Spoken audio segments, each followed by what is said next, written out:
रत्नागिरी जिल्ह्यामध्ये परतीच्या पावसाने रात्रभर धुव्वाधार पाऊस पडलेला आहे। तेव्हा आता कोकणातल्या शेतकऱ्यांवर संकट कोसळलंय। नुकतीच कापलेली भात शेती पूर्णपणे पाण्याखाली गेली आहे। आता शेतीवर अवलंबून असलेला कोकणातला शेतकरी मात्र हवालदिल झाला होता। शासनाकडून तातडीच्या मदतीची आणि नुकसान भरपाईचीही त्याला अपेक्षा आहे।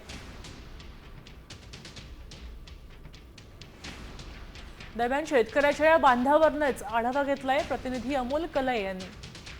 सध्या कोकणामध्ये परतीचा पाऊस आहे आणि रात्रभर परतीचा पाऊस हा रत्नागिरी जिल्ह्यामध्ये पडत होता आणि या पावसामुळे इथल्या शेतकऱ्यांचं मोठं नुकसान झाल्याचं चित्र सध्या पाहायला मिळते।